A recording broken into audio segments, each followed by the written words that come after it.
ښه زمونږ لیدونکو ته تا نه یو ټوکه یو څه شی اورو یا داسې یو جالبه خاطره چې د دې ګاڼۍ یا د ګنو د وخت در پاتې که نه د قانۍ وخت کې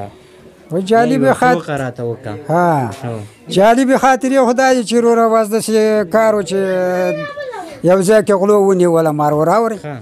او بس غلو چې ونیوله مروره بس وایي پیسې وباسه. ما ورته ویله لکه پیسې څوک چاله ورکوي؟ وایي نه پیسې به وباسې اورې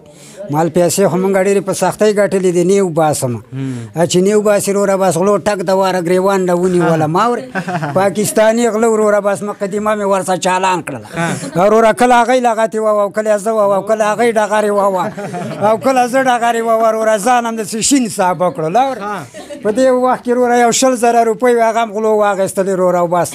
خالی سلا یې کړم وروره. ډغرې هم دې والې ډغرې روپۍ هم لاړې وروره مال پسې مې وړې وې وروره شوکې پوکې یې کړم اورې. بیا مې پولیسانو ته ویلې ما لاړ شئ وروره که دا غله ونیسئ وایي دې غلو څخه خو سلا ده مالې سلا ورڅه نشته یوه شلخۍ تمانچه ورڅه ده. وایي نه وایي دې څه وایي انګریزۍ سلا ده وایي مونږ پې وجنې هغه پولیسو ویلې اورې. مالې لکه وجنې دې نه غرشي ما څه چې اوس په دغه راسوې ده تمانچه ما تې مالې درڅه اخېستل او تاسو څه مال دا ماشینونه دي او زور نه کوئ. وایي وروره وایي مونږ ته ډر نشته دی وایي لاړ شه پلانکۍ تاڼه کې هلته وایي راپورټ وکړه اورې. مال زه چې راپورټ پسې ځم غله به د ملکو تېر شوي به هغه مالې بیا څوک رانیسي نه غله خو لاړ روپۍ ویوړلې وروره او بس پولیس راسه لاړ نه شولو اورې. بیا مې پولیسو ته ویلې وروره چې رشوتونه اخلئ ما څه به ځئ وایي دلته خو دا نیر دی وایي دا به څنګه شي مالې ناکام مالې زما دی مالې چې روپۍ وړي دي اورې مالې یو مالې د ولو سر ته راخېږي مال د ونې نه لږ لنډی یم چې ولاکې مې وانړته وایي او مالې په شا کوم به ما غاړه به مارتومه یو لس پولیس مې غاړه واړتول وروره او بس ما ته وایي ته مخکې منډې ووه موږ به وروسته منډې وو. مال خدای دې کور ران که تاسو ماشین در څه دی ته مخکې منډه ووه زه خو غلو دغه کړی یم شوکولی یم زه به وروسته راپسې یم. وایي نه ته مخکې منډه مال زه راځه زه به مخکې منډه